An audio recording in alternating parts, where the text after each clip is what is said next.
Imagine, just for a moment, a place. A place somewhere in Asia, a place where the city streets, hot, humid, and bustling with life, buzz with the familiar, iconic logos of American fast food chains. A place where massive crowds of people gather around television screens, cheering with fiery passion for NBA games, as if they were physically present in Madison Square Garden. A place where the English language flows as naturally, as effortlessly, as the warm, tropical breeze that rustles the palm trees. And yet, this very place is thousands upon thousands of miles away from the shores of the United States. What if I were to tell you that this very country, this nation of islands, is rising and rising fast, that it is powerfully, uniquely blending the ambitious dreams of the West with an unstoppable, vibrant Eastern energy, and that it could very soon be the new, unexpected powerhouse that completely redefines the future of Asia? That place is the Philippines. And by the end of this story, you will see exactly why it is rightfully earning that incredible, provocative title, the New America of Asia, a land of newfound opportunity, a place that is drawing the rest of the world in like never before. Let us dive deep into this incredible, ongoing transformation, starting from its very roots in a complex, shared history, a history that set the stage for the explosive boom we are all witnessing today. Let's go back to the year 1898. In the aftermath of the Spanish-American War, the United States took administrative control of the Philippines. In doing so, it turned this archipelago into its only colony in all of Asia.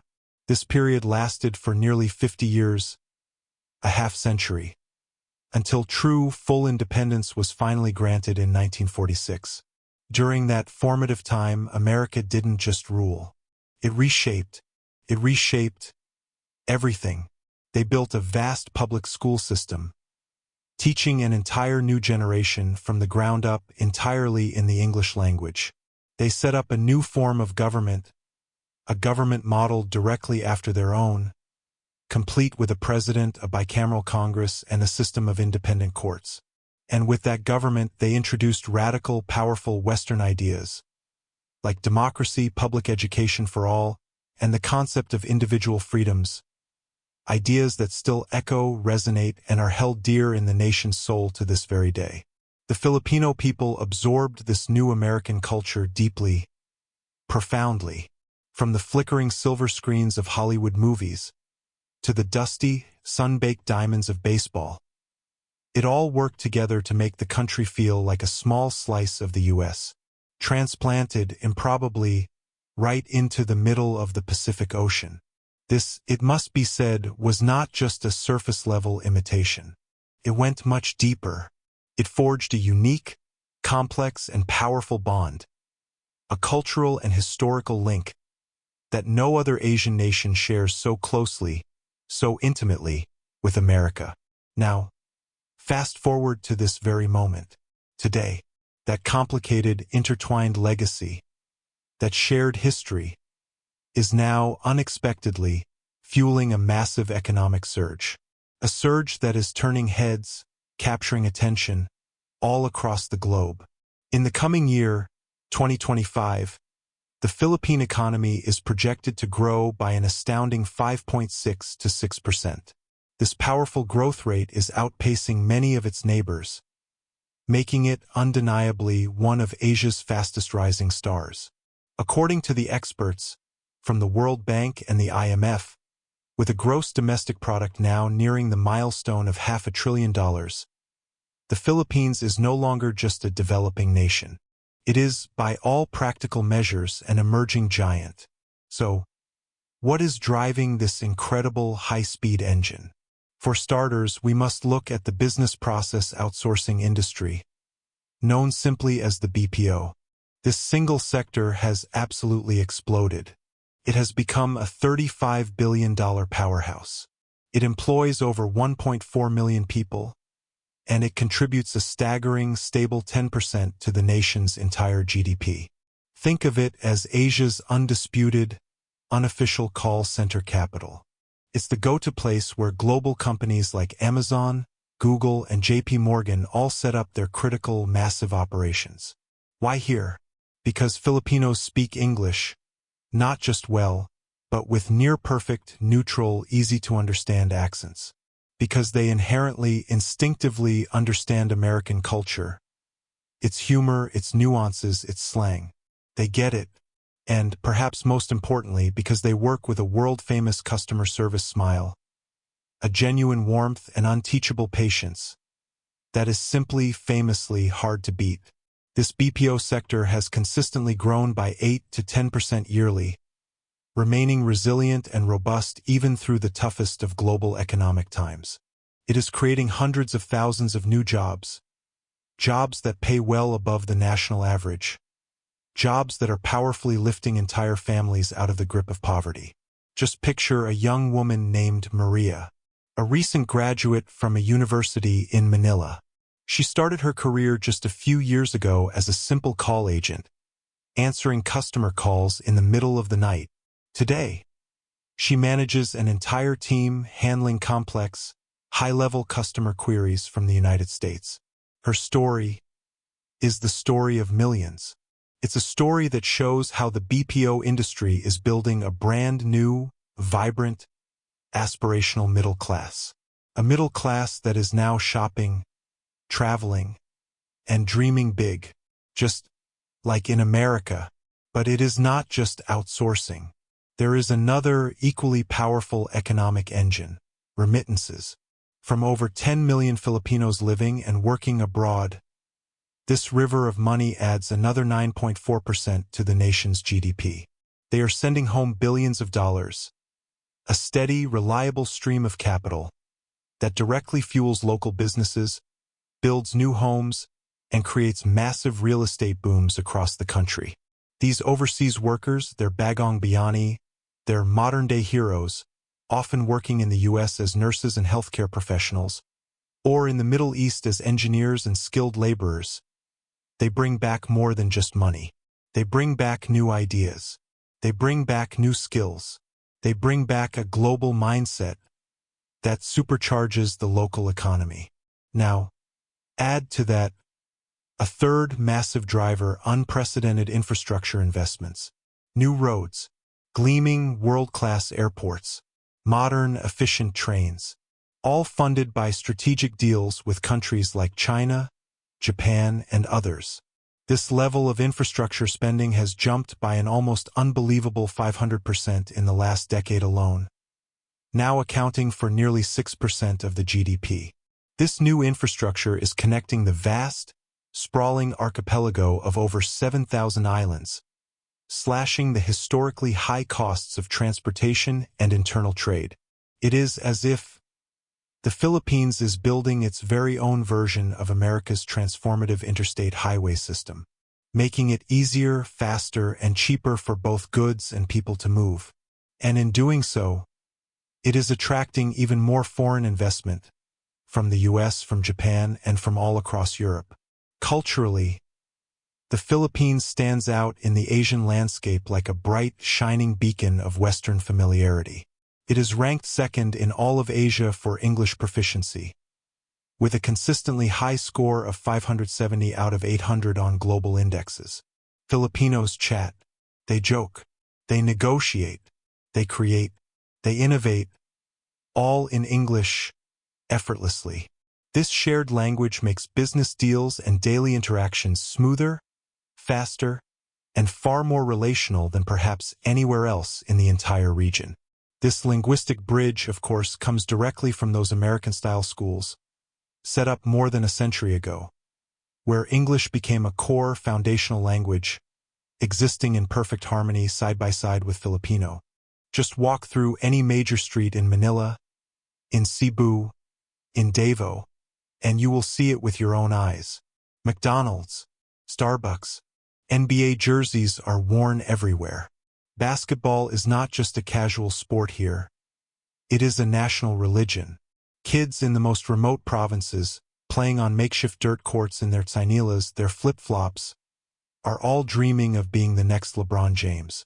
American holidays, like Thanksgiving, quietly sneak in, celebrated by families and in offices. And Christmas. Christmas famously, joyfully starts in September. It begins a 4-month celebration of lights and carols so long and so bright, it could rival even New York's Rockefeller Center.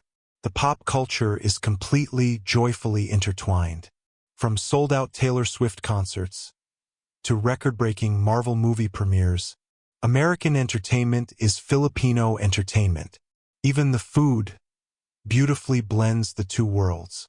Think of Jollibee, the beloved, iconic local fast food chain that consistently beats McDonald's in their own game here in the Philippines.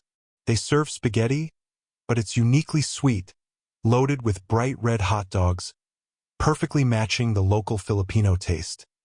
Yet its entire concept was inspired by classic American diners. These countless similarities, these deep, cultural touchpoints, make the Philippines an incredibly comfy hub, a welcoming, easy place for Americans and other Westerners who are living and working in Asia. Feels like a home, away from home, and this, in turn, boosts tourism and grows large, thriving expat communities. Now, let's look at the strategic and geopolitical role. Here, the Philippines stands as America's most steadfast, crucial partner in a very tense, contentious region. Under President Ferdinand Marcos Jr., these historic ties have strengthened dramatically since 2022. We see this most clearly with the expanded military access to 9 strategic bases under the Enhanced Defense Cooperation Agreement, or EDCA. This vital partnership directly helps to counter and balance China's aggressive moves in the South China Sea. This isn't just dusty, old history. This is urgent, current reality. It is being demonstrated right now in joint military exercises, in robust foreign aid, and in new diplomatic pacts, all of which position the Philippines as a key, pivotal player in maintaining regional stability, much in the same way America anchors its powerful alliances in Europe. But the Philippines is also playing a very smart, pragmatic game. It deftly balances this strong, ironclad American alliance with its deep, complex, and necessary economic links to its neighbor, China. This shows a savvy, mature, smart diplomacy that skillfully avoids the trap of picking one side fully over the other. This strategic alliance with the West brings in billions of dollars in new investments and advanced technology transfers, while the nation's most powerful secret weapon, its incredibly young population, provides the limitless fuel for its future. The median age in the Philippines is just 26 years old. Compare that to China's at 39. Or Japan's at 49. This is not an aging, shrinking workforce. This is a vibrant, massive, energetic, digital native workforce, poised and ready for the future. With millions of new, educated, English-speaking workers entering the job market every single year, it's a demographic gold mine. A gold mine that is driving explosive innovation in tech, in renewable energy, and in the global service industry. Now, to be clear, challenges certainly remain. Deep, structural challenges, like persistent inequality, where the very rich control a vast majority of the wealth while many still struggle in poverty, or the deeply rooted systemic corruption that frustrates the population and agonizingly slows much-needed reforms. Yet, counterbalancing this is the powerful, unique Filipino spirit, a spirit perfectly embodied by the word, bayanihan. This is the beautiful, traditional concept of a community coming together to literally lift and carry a neighbor's entire house to a new location, to help each other through any crisis with shared strength. That very spirit mirrors America's own cherished, can-do attitude, a relentless optimism, a resilient spirit that keeps pushing through, no matter the obstacle. Looking ahead, the Philippines is quietly, but very quickly, becoming Asia's indispensable bridge to the West. Videos, articles, and financial reports are all buzzing, talking about it as the potential next superpower. Foreign direct investment is pouring in. And cities like Manila, Cebu, and Davao are transforming at breathtaking speed into modern, gleaming hubs filled with futuristic skyscrapers and innovative startup companies. Imagine global tech giants in the near future shifting their massive Asian operations from India or China to the Philippines for a much better, easier cultural and linguistic fit. Imagine Hollywood studios filming more and more of their global blockbusters on its pristine, tropical beaches and in its vibrant cities. It's not just an economic import-export. It is a powerful cultural export, too. We see it with the global rise of P-pop, Filipino pop, heavily influenced and trained by Pinoy talent. We see it with global superstars, like her and Bruno Mars, proudly tracing their family roots right back to these islands. As the entire world's economic and cultural center pivots and rises in Asia, the Philippines offers a familiar, stable, welcoming entry point. It is democratic. It is dynamic. It is English-speaking. It is, in so many ways, much like America presented itself to the rest of the world in the last century. So why should you stick around for this story? Why does this truly matter? Because this isn't just a story about a faraway, distant country. It is a very real glimpse into tomorrow. A tomorrow where the Philippines could very well lead all of Asia, in freedom, in innovation, in culture, and in boundless opportunity, proving once and for all to the entire world that the blending of two worlds, East and West, can create something truly and extraordinarily new. From its complicated colonial past to its booming, vibrant present, it is, in spirit, in culture, and in function, truly becoming the new America of Asia.